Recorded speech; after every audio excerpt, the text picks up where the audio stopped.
Protect your DNA. BioPQQ can promote formation of new mitochondria. Infowarsstore.com.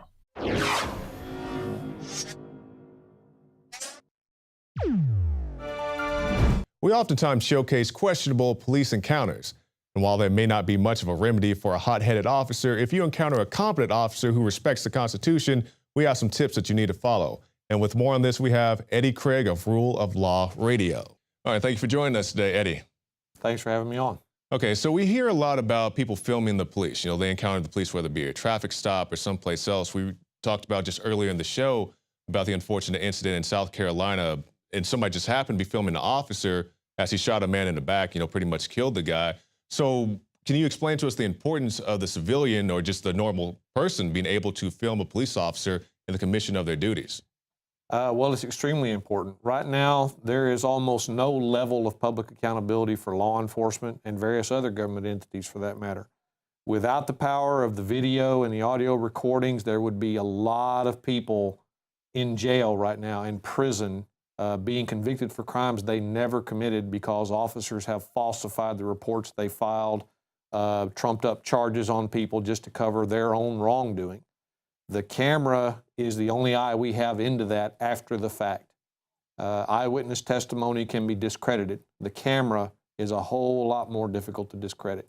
Right. So it's extremely important. So we see this all over the country, but particularly here in Texas, they're trying to pass through a bill. I believe it's 125 feet. You cannot film the officer, which is to say if you were engaged in a traffic stop, I'm the officer, you can't film me because I'm within that 125 feet. Does that set a chilling precedent? It would if it would actually be able to pass. It very well would. But then again, it would also run directly afoul of current rulings by the U.S. Supreme Court, and it would not be a difficult thing to have that law declared unconstitutional on its face for that particular violation. But at the same time, the problems it would create on the accountability issue we've just discussed would be astronomical. Right.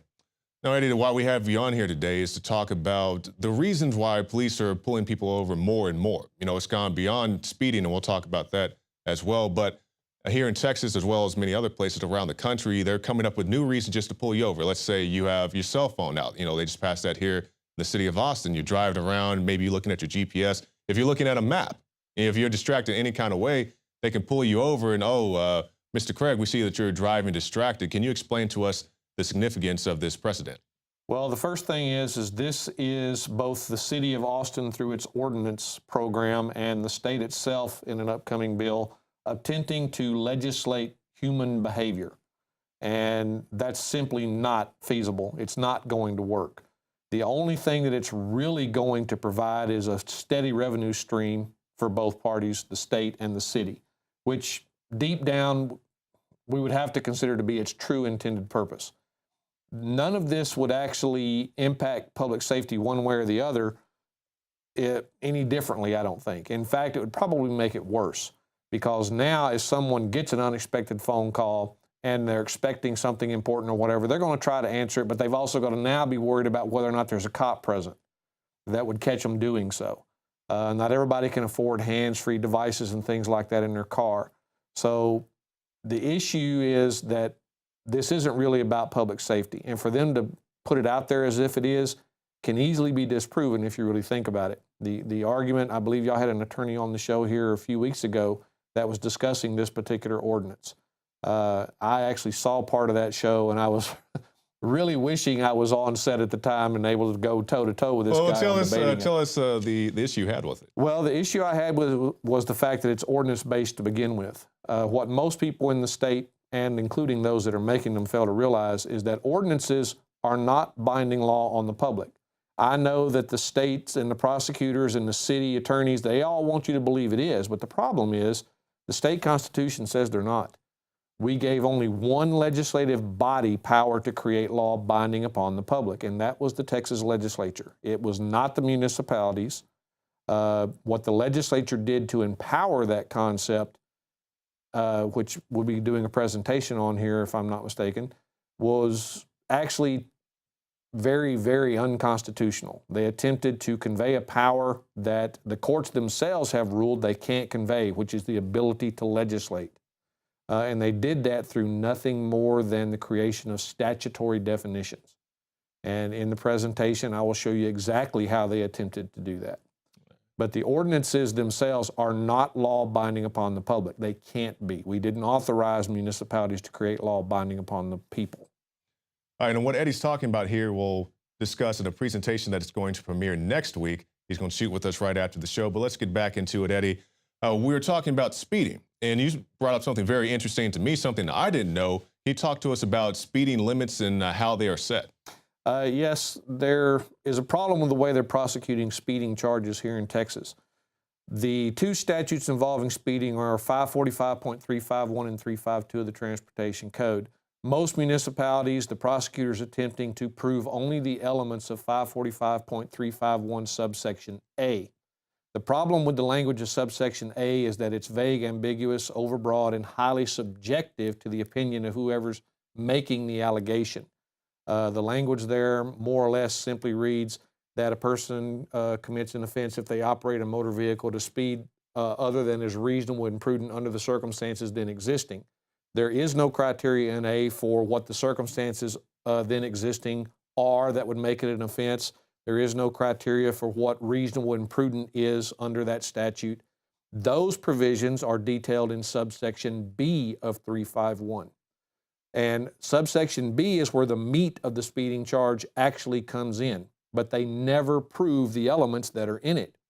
But the required elements is that the person failed to exercise due care so that by the excessive speed they were traveling, they were involved with a collision with another person or vehicle lawfully entering or already upon the highway. And Texas only has prima facie speed limits.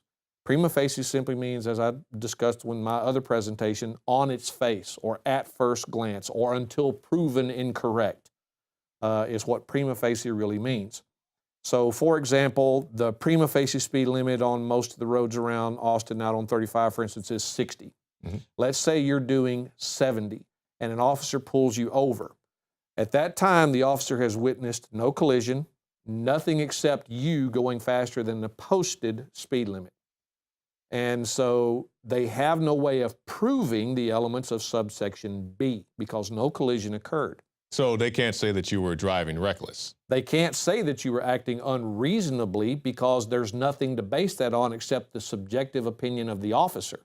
And the officer is not qualified to offer subjective opinion in testimony in court. But that's exactly what they're asking the officer to do. The problem with the way they're doing it on that speed is that if you demonstrated that no collision occurred at the 70 miles per hour, then who is to say that your actions were neither reasonable nor prudent under the circumstances? Because, as the saying goes, no harm, no foul. Mm-hmm. And no victim, no crime. Exactly. And the Texas speeding statutes clearly have taken that into consideration. There are a total of 15 separate elements in a speeding charge. If you follow the statute the way it's laid out, there are 15 elements required to be proven. They never prove more than 6 to 9 of those. And the problem is that in any criminal case, they are required as a matter of due process to prove every single element in an accusation. They don't ever do it. In fact, the Texas District and County Attorneys Association publishes a book that says very clearly in that book that in Texas, speeding in and of itself is not an offense. Now, why would they say that? They say that because it's a prima facie speed limit. If you can demonstrate that you caused no harm, okay, and your speed was not in such an excessive degree as to be considered criminally negligent, then speeding can't be charged against an individual just because they're going faster than the posted speed limit, which brings an issue up for the officer who pulls you over. The officer is going to be questioned on the stand. What's the color of the car that you saw me collide with? Well, you didn't hit anybody. Did I hit a pedestrian? Well, no, you didn't hit anybody. There's no one saying you hit anybody. Then, officer, please explain to me. If all you saw was me traveling faster than the posted speed limit under the condition of Texas having prima facie speed limits, what is your articulable probable cause to suspect me of actually committing a crime that gave you the ability to pull me over in the first place? Mm-hmm. They never want to answer that because they can't. There is no answer for it. And most attorneys will say, well, the probable cause was the violation of the prima facie speed limit. Well, unfortunately, that only jives if you're trying to prove subsection A. It doesn't jive if you are also requiring the elements of subsection B. Right. Now, what you're talking about here is, I guess you're talking about Texas in particular, but this can apply to other states and other. It would apply in every state with a prima facie speed limit, and I don't know of any that aren't prima facie. Good. Okay, now we'll get more into this in your presentation, but let's have a brief demonstration. Let's say I pull you over. Okay, so I pull over, hey, Mr. Craig, I'm State Trooper Jackson. I saw you were speeding in your vehicle. Can I see your license and your registration? To which you would reply. Officer, can any of the information that you were requesting from me be used against me in a court of law or to potentially incriminate me in any way? I'll say yes. If you even understand the question, you'll say yes. But most of the time, they will attempt to avoid it. But you are correct. If they said yes, then, officer, I invoke my right to remain silent, and I cannot provide you with that information and documentation. Now, let me stop you right there, because maybe this is my misunderstanding, but if you get contacted by officer, are you legally objected or obligated to provide them with your name, birth date, or address? Under the failure to ID, if they have actually told you that you are under arrest, then you are required to provide them with name, address, and date of birth. However, there is no requirement that that be done in physical form. Verbal is all that's required. When you are legally detained, you do not have to provide it to them, but you cannot provide them false information under either of those conditions, which again would be another example of why producing a license could count against you. Texas has a statute that makes it a crime if you've moved to a new address and haven't updated that address on your license. Now, let's say that you've recently moved. You haven't changed the address on your license, but you're outside of their so-called 30-day window to make that change. By producing that license and handing it to the officer, you've now given him evidence to charge you with another offense, failure to change the address on the license. But at the same time, without thinking about it, you just recite the old address, and now you've provided false information under the failure to ID statute, and now you're in a lot more trouble. So the simple production of that license gave him the opportunity to maybe charge you with 2 additional criminal acts. So if I pull you over and I ask for your license, you're saying you don't have to supply that? If I invoke my right to remain silent, how can you force me through statute to produce something that you have just said you can use against me in a court of law, or that can potentially incriminate me in some way? What Texas has actually done in that regard is criminalize the invocation of a protected right to remain silent. They will charge you with failure to produce a license if you don't produce one. But at the same time, your right to remain silent prevents them from being able to do that, because that license can be used to charge you with something else. Okay. Now, Eddie, we're running out of time here, so I just want to ask you a question, moving away from the vehicles. Okay, so let's say you're out, you're walking around, you see the police initiating a traffic stop or some type of thing. So you pull out your camera, you walk up, and you start to film the police. Are you in any type of violation of any law, ordinance, or anything just to film a police officer? As of this moment, no. As long as you aren't close enough to actually physically impede or endanger the officer in any way, which the courts have set a limit of approximately 15 feet. Okay. Anything within that, you could be considered physically interfering. But you cannot interfere verbally, and you cannot interfere simply by recording unless you've exceeded that safety width that they've set up. So anything beyond that 15 feet is just the officer trying to exert his power unreasonably. He wants to control the scene. He wants to control the suspect. He doesn't want to have to worry about a bystander. All of that is viable in a manner of speaking. But at the same time, the way they're being trained and the way they're being taught, that camera is an accountability they don't want present. If they can get you to move without having to force you to move, that's what they'll do. The case of Antonio Bueller is a perfect example of an officer abusing the authority. And for people who aren't familiar with Antonio, he was filming, I believe it was a young lady who encountered the police.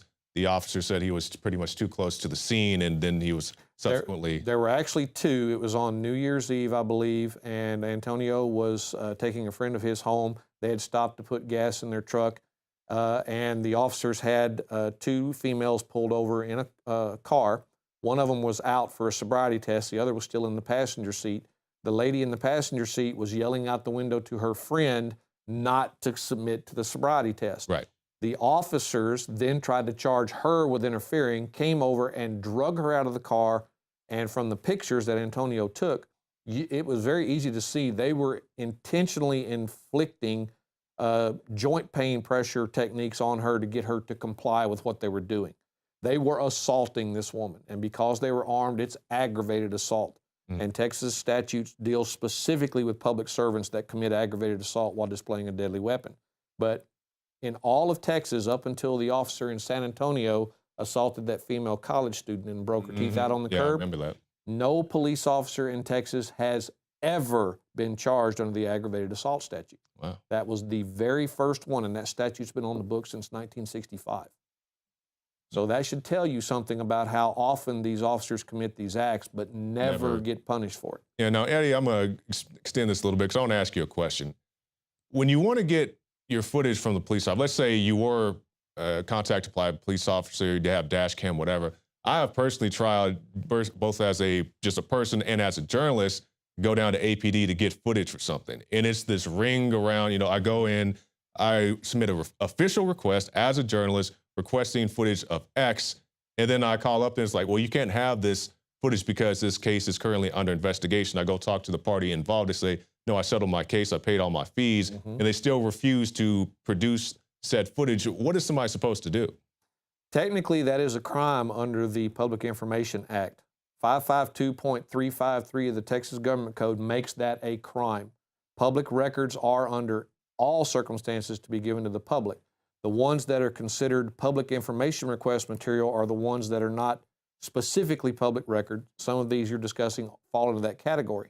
However, it's a typical ploy for delay and denial by both police agencies and prosecutors to misrepresent what they're doing. The statute very clearly says that in order for them to deny it in the case of an ongoing investigation, the production would have to directly interfere with their ability to either complete that investigation or to pursue that prosecution. If it would not interfere with it, they're not covered by that statute for non-production.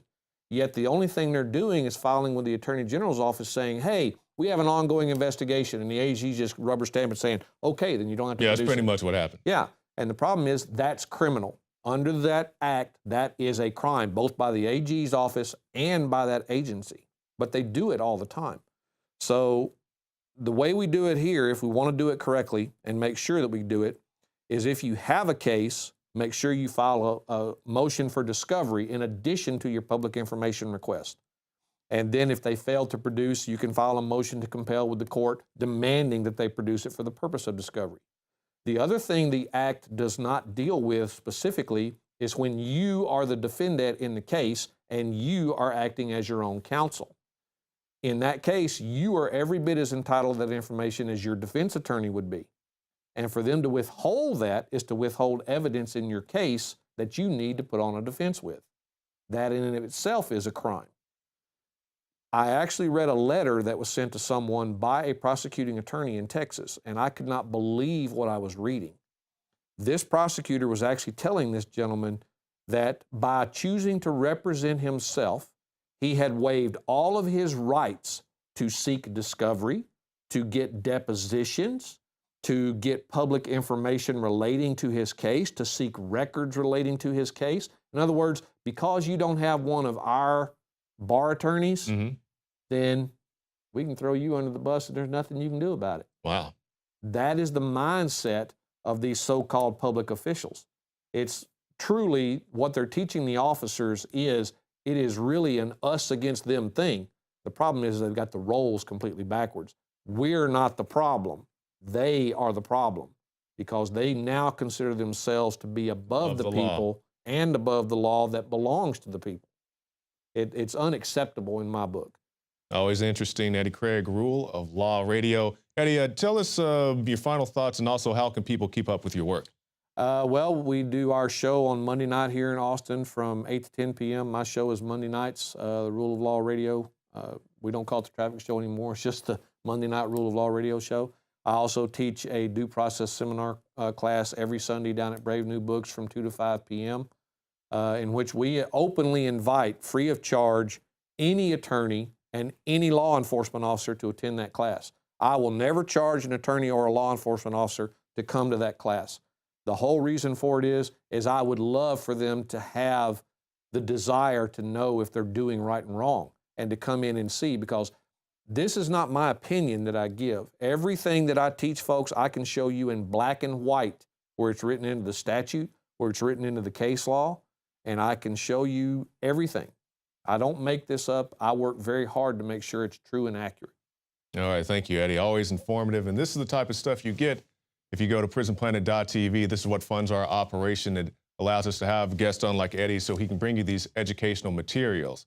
All right, and be sure to tune in next week. We'll have that full presentation from Eddie that he's about to shoot for us right after this. I'm Jakari Jackson from the Infowars.com studio. Be sure to go to prisonplanet.tv, get yourself a free trial where you can see the Alex Jones Show, the nightly news, the special reports, the rants, all right there at prisonplanet.tv. Jakari Jackson from the Infowars Command Center, and we'll see you again tomorrow night.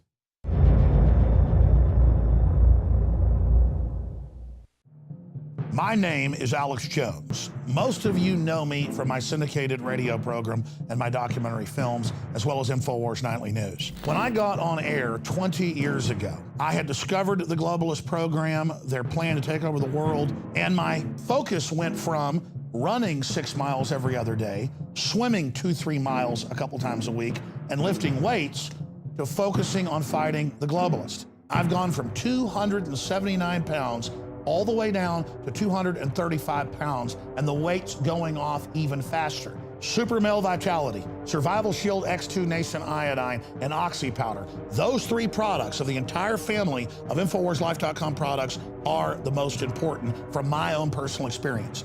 And it wasn't just that my weight loss accelerated. My muscle mass increased. My stamina, my energy levels exploded. Now is the time to take action. Start your journey today with the Alex Challenge Pack. It's the trifecta of change. Secure yours today and get free shipping for a limited time at InfoWarsLife.com or 888-253-3139. You are watching the Infowars Nightly News, which airs 7 p.m. Central at InfoWarsNews.com. And your support is helping us defend liberty worldwide.